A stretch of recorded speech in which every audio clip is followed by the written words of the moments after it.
Bab 20. Frekuensi penolakan. Sementara mengalami kekecewaan, kita masih dapat mengejar tujuan kita.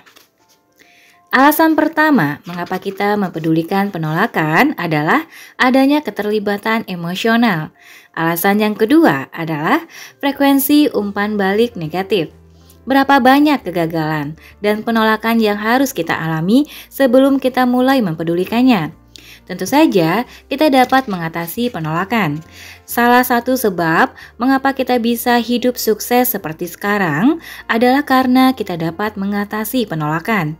Yang menjadi pertanyaan adalah seberapa banyak umpan balik negatif yang bisa kita tanggung sebelum kita mulai mengganggu ketenangan hidup kita. Sebelum dia mulai mengganggu ketenangan hidup kita. Kadar ketabahan kita menentukan berapa lama kita bisa bertahan. Agar bisa sukses di bidang bisnis, kita sering harus melibatkan diri dan bergaul dengan orang yang bersikap tidak ramah terhadap kita. Keberhasilan kita tergantung dari kemampuan kita untuk bertekun menghadapi penolakan. Sebagai contoh, pada saat kita memulai bisnis kita sendiri, kita mungkin perlu sering mengadakan kontak bisnis dengan orang yang selalu bersikap sinis terhadap kita. Dalam kadar tertentu, kita masing-masing tentu masih bisa bertahan terhadap penolakan. Namun, banyak dari antara kita mengalami banyak umpan balik negatif sebelum kita mulai mempedulikannya. Kerap kali kita harus bekerja sama dengan klien kita yang prospektif, yang sering bermusuhan dengan kita. Barangkali kita harus menuruti kehendak calon pelanggan yang memenuhi persyaratan tersebut sebelum kita merasa tidak ingin lagi mendengarkan lebih banyak umpan balik negatif. Park City di Utah dulu membuat banyak orang menjadi kaya raya karena hasil tambang peraknya. Tempo hari saya pernah ikut tur ke tambang perak itu yang letaknya bagus sekali. Tadinya, tambang itu adalah milik seorang pegawai bank. Namun, setelah seluruh hartanya terkuras habis dan dia tidak berhasil menambang peraknya, dia lalu menjual kepada orang lain. Pemiliknya yang sekarang baru menggali 25 kaki lebih dalam sebelum pada akhirnya dia berhasil menemukan perak yang berharga 27 juta dolar ini. Kadang-kadang, sukses sudah begitu dekat sekali, tetapi kita sudah merasa terpukul dengan kekecewaan yang berkelanjutan. Bahkan, seringkali dengan melakukan beberapa percobaan lagi, kita tentu akan berhasil. Perasaan takut mengalami penolakan juga berlaku dalam pergaulan dengan sekelompok orang.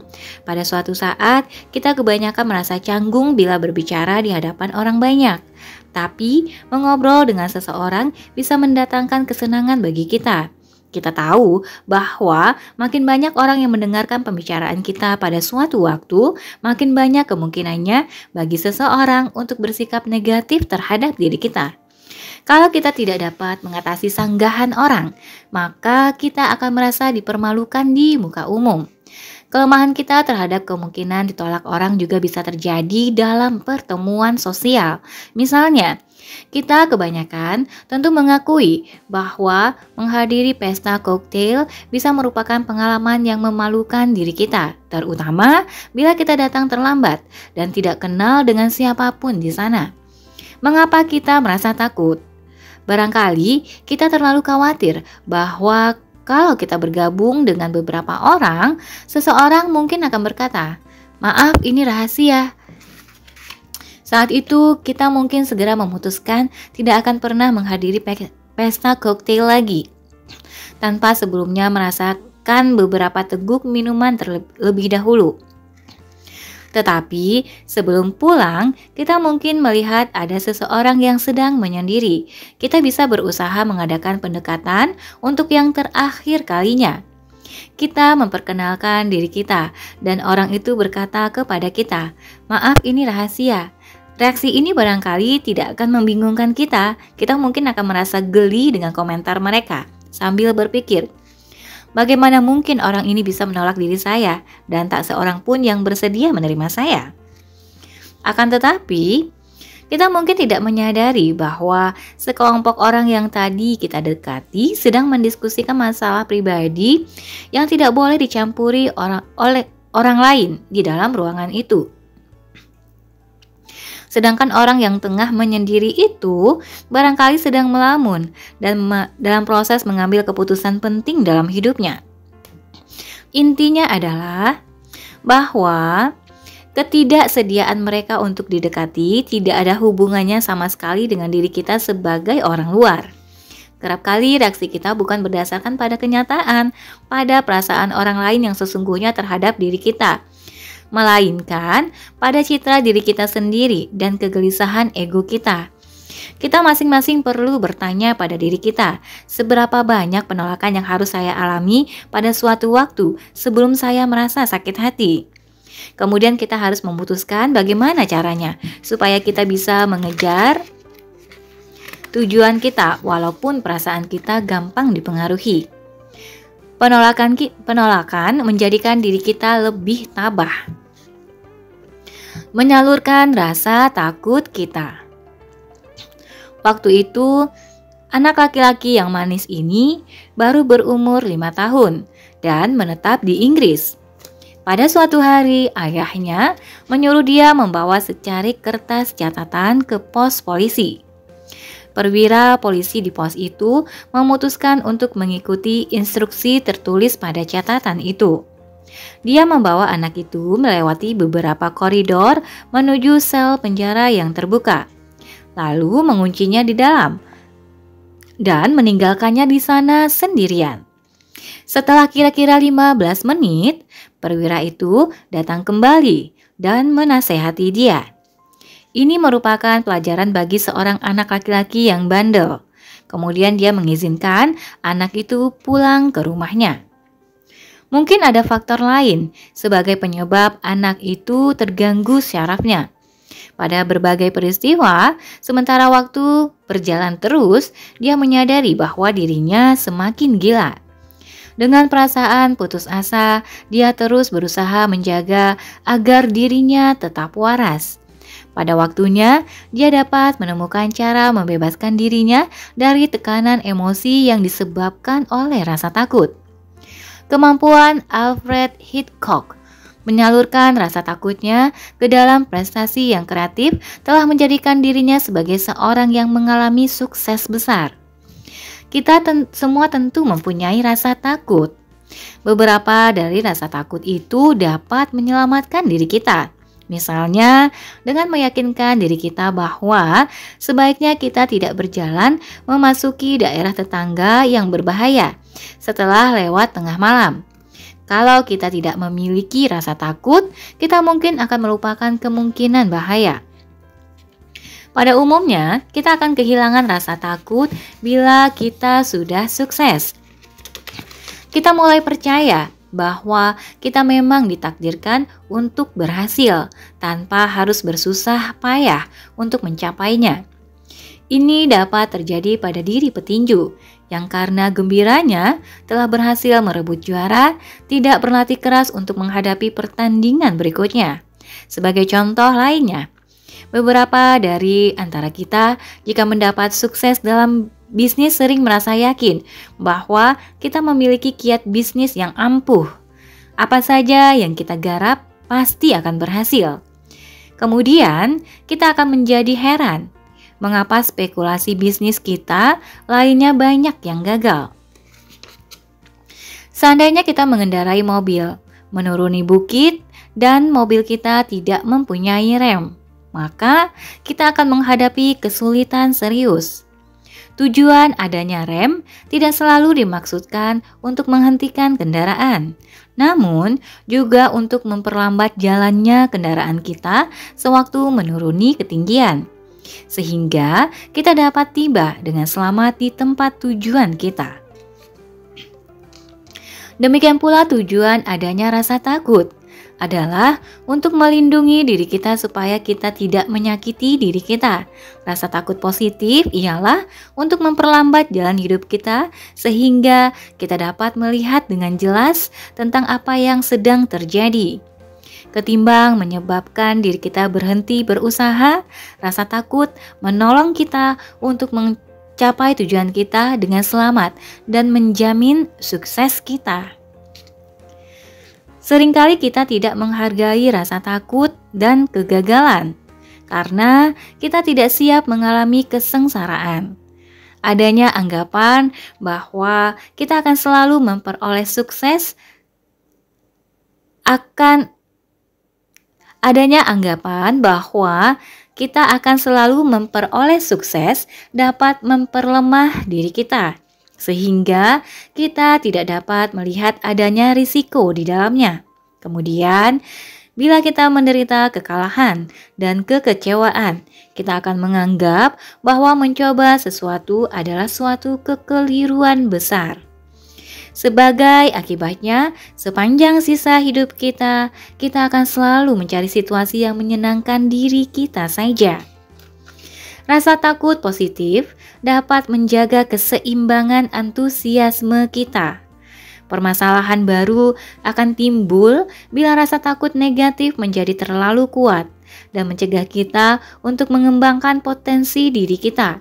Jika rasa takut menutupi rasa gembira kita, seakan-akan hidup ini seperti suatu jamuan makan yang besar di mana kita tidak diizinkan untuk mencicipi makanannya. Kita perlu mempertimbangkan cara untuk membebaskan diri kita dari hukuman penjara psikologis kita sendiri. Mengatur rasa takut kita. Kita mengendalikan nasib kita dengan mengatur rasa takut kita. Kita memisahkan mana yang dapat menolong kita dan mana yang akan menjatuhkan diri kita. Seringkali kita membiarkan rasa takut kita meyakinkan diri kita bahwa kita sebaiknya menghindari situasi yang menantang. Sebaliknya, kita perlu berbicara dengan diri kita untuk mulai berupaya. Ada satu kisah nyata tentang satu tim football anak SMA yang telah menderita kekalahan dengan skor 28-0 pada setengah permainan. Ketika mereka turun kembali ke lapangan, pada setengah permainan berikutnya, mereka berubah menjadi heroik. Setelah mencetak 5 kali gol, mereka berhasil memenangkan pertandingan dengan skor 35-28.